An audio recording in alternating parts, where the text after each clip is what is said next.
नमस्कार, मेरा नाम अभिषेक है और नेशन 24 के खास कार्यक्रम चुनावी मंथन में आपका स्वागत है। हम पहुंच चुके हैं महुआ विधानसभा क्षेत्र में। ये वैशाली जिले में आता है और इस जिले की खासियत ये है कि यहाँ पर जो लोग हैं वो बहुत ज़्यादा जो है समस्याओं को लेकर जागरूक हैं और उन पर हमने काफ़ी सारी रिपोर्ट भी पेश की है। हमारे साथ एक जनप्रतिनिधि है हमारे खास कार्यक्रम चुनावी मंथन में, जिनका नाम है शिवनाथ साहनी जी, और ये निर्दलीय प्रत्याशी खड़े हुए हैं और इस बार जो है महुआ विधानसभा क्षेत्र से ये ताल ठोक रहे हैं कि इस बार ये जीत कर आ रहे हैं। सर, सबसे पहले तो स्वागत है आपका हमारे खास कार्यक्रम चुनावी मंथन में। नेशन 24 आपका स्वागत करता है। थैंक यू नेशन 24 को इस अभियान के लिए कि आप चुनावी मुद्दों पे अपनी बारीकी से बात रख रहे हैं। और महुआ विधानसभा में आज मैंने नामांकन किया है 126 में। मेरा नाम शिवनाथ साहनी है और बहुत सारी परिस्थितियां हैं यहाँ पे, बहुत सारी प्रॉब्लम है, विकास की कमी है।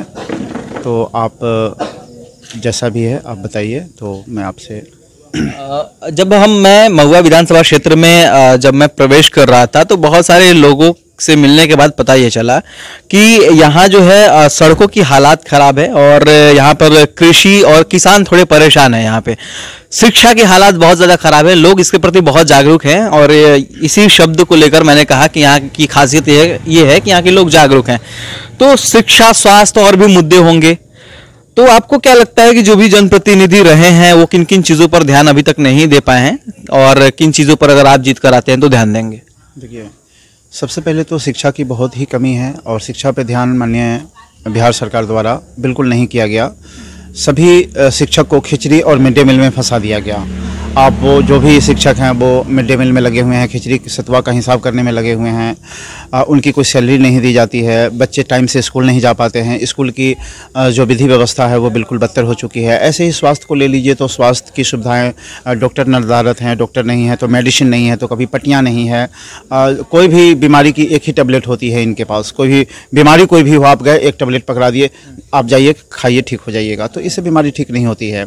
रही किसान की बात केंद्र सरकार हो या राज्य सरकार हो, किसान की गरीबों की बात नहीं करती है। आपको ध्यान होगा पिछले 4-5 महीने पीछे चले जाइए तो क्या स्थिति थी हमारी, जो बिहार के मजदूर गरीब थे, जो दिल्ली, मुंबई, कलकत्ता से जो लॉकडाउन कर दिया गया केंद्र सरकार के द्वारा, तो जितनी परेशानी झेलना पड़ा हमारे बिहार के मजदूर भाइयों को, वो अभी भूला भी नहीं है। माननीय रामविलास पासवान जी केंद्र सरकार में थे, उन्होंने शुरू से ही बिहार के लिए खाद्य उपभोक्ता मंत्रालय रहा उनका।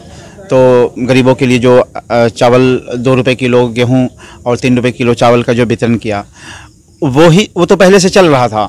जब अचानक लॉकडाउन कर दी गई माननीय प्रधानमंत्री जी भारत सरकार के द्वारा, उस समय एक बार भी नहीं सोचा गया कि हमारे जो बिहार के मजदूर है, गरीब है, उनके लिए एक बार सोचते हैं कि इनका क्या होगा।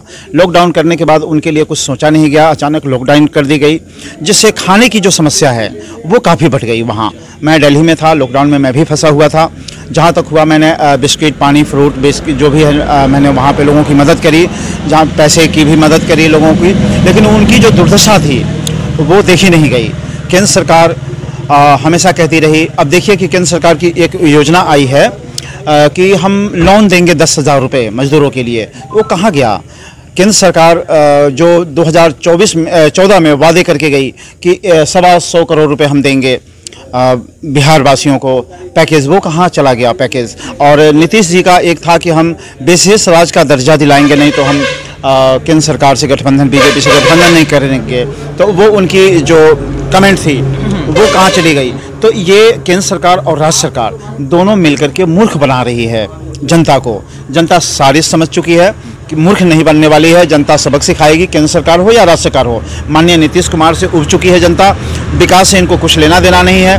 कुर्सी पे बैठे हैं, कुर्सी सत्ता सुख भोगने के लिए, बस इनको सत्ता सुख की लालच है, सत्ता में रहना है, चेयरपर्सन बन के रहना है, और विकास से इनको कुछ लेना देना नहीं है। अच्छा, अभी हम बहुत बड़े मतलब खुले आसमान के नीचे बैठे हुए हैं और हवाएं भी बहुत तेज थोड़ी थोड़ी चल रही हैं। आप पीछे देख रहे होंगे, हमारा पोस्टर भी थोड़ा इधर उधर हो रहा है। लेकिन अब हवाओं का जब जिक्र होता है तो एक चीज़ मुझे ध्यान आया कि सर आपने रामविलास पासवान जी का जिक्र भी किया। पहले आप एलजेपी के लिए बहुत ज़्यादा डेडिकेटेड भी थे और कार्यकर्ता भी आप रह चुके हैं एलजेपी के। लेकिन इधर आप निर्दलीय चुनाव लड़ रहे हैं, तो क्या एलजेपी ने आपको टिकट नहीं दिया गया, या फिर कुछ ऐसे समीकरण जो बने महुआ विधानसभा क्षेत्र में जिसकी वजह से कोई और कद्दावर नेता उनकी नज़र में हो उनको टिकट दे दिया, ऐसा कुछ क्या था, आखिर मामला क्या था? देखिए, आदरणीय चिराग जी जो लोक जनशक्ति पार्टी के राष्ट्रीय अध्यक्ष है, सीट की चयन करने में कहीं ना कहीं चूक हुई है उनसे। चूँकि हमारे जो अभिभावक स्वरूप आदरणीय रामविलास पासवान जी थे, उनका कहना था कि अति पिछड़ा का बेटा ही महुआ का विधायक होगा। मैंने अपना बायोडाटा भी जमा किया था। उन्होंने आश्वासन दिया था कि आप अति पिछड़ा समाज से आते हैं, अति पिछड़ा को इस बार टिकट देना है, महुआ का बेटा अति पिछड़ा होगा, विधायक होगा। उसके बाद उनकी तबीयत खराब हो गई, अचानक बीमार हो गए और अस्वस्थ रहते उनकी डेथ हो गई। उसके बाद जो निर्णय है वो इनको लेना था माननीय चिराग पासवान जी को, तो इनका जो निर्णय है वो बिल्कुल गलत निर्णय था, और जो निर्णय गलत होगा तो उसका परिणाम भी गलत ही होगा, है कि नहीं? तो जनता सब जानती है।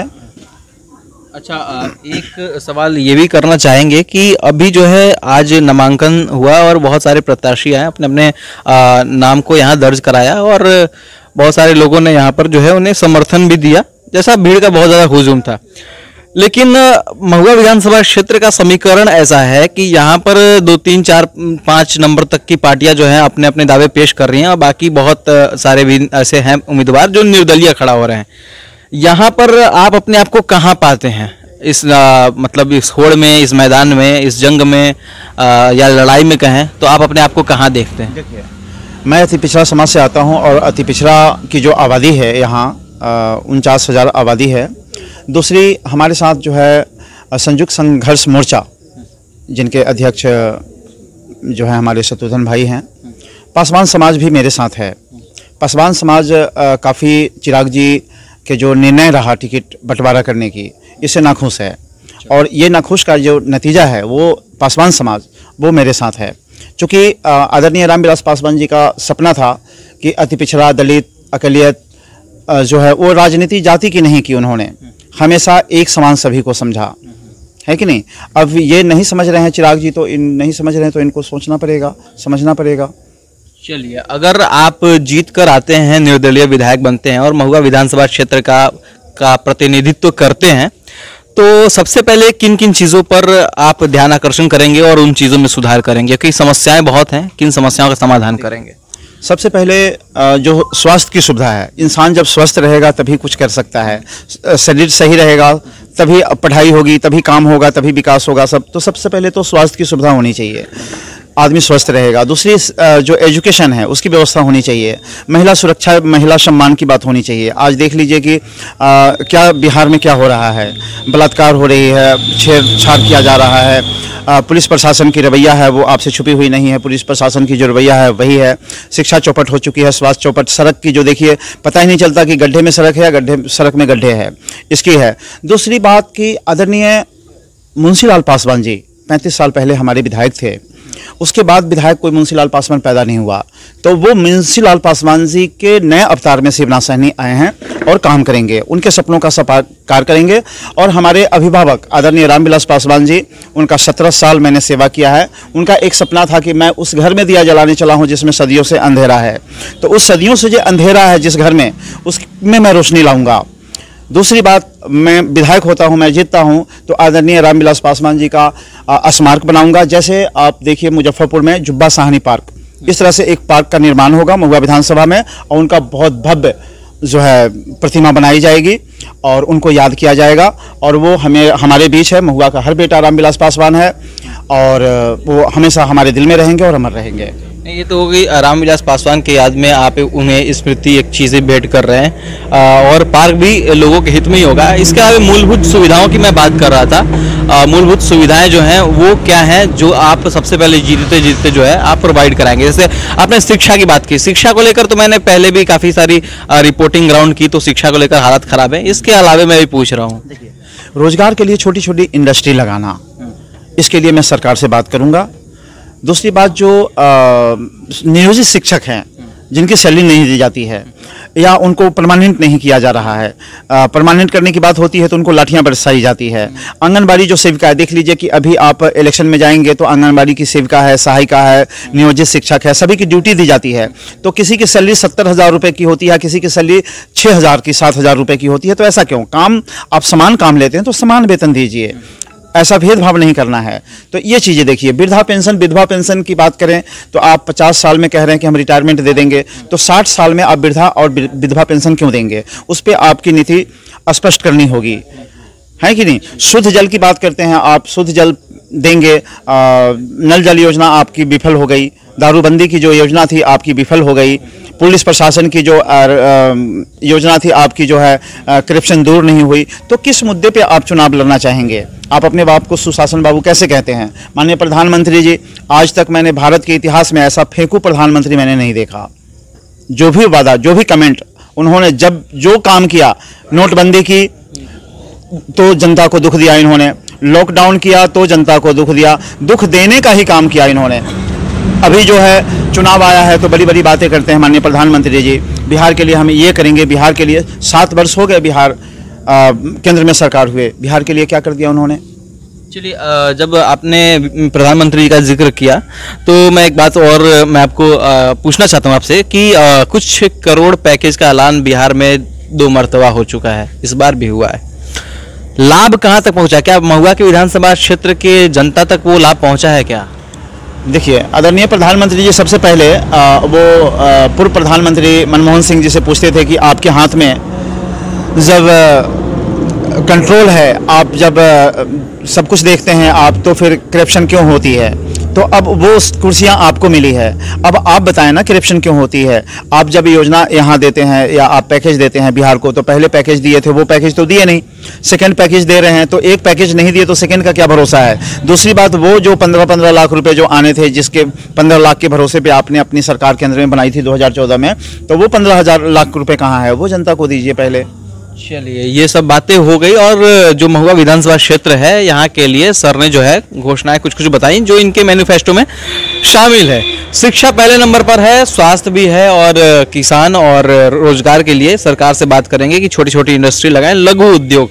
बिहार में इस चीज़ की बहुत ज़्यादा ज़रूरत है, क्योंकि मुझे ऐसा लगता है और काफ़ी सारे एनालिसिस और रिपोर्ट भी ये बताते हैं कि बिहार में अगर लघु उद्योग का कारोबार अगर बढ़ाया जाए तो बिहार की जो जनता है वो सशक्त भी होगी और सक्षम भी होगी, और बिहार की जो है पर कैपिटा इनकम या कहें और जीडीपी भी बहुत अच्छी ग्रो करेगी। तमाम खास बातचीत के लिए बहुत बहुत आपका शुक्रिया और आपका बहुत बहुत धन्यवाद। आप नेशन 24 के कार्यक्रम चुनाव मंथन में इतना बिजी शेड्यूल में से समय निकालकर हमें आपने वक्त दिया। Thank you so much. ठीक है, तो नेशन 24 के से अभिषेक कुमार आपके साथ चुनावी मंथन कार्यक्रम में। आगे बहुत सारी बातें होंगी, तब तक के लिए शुक्रिया।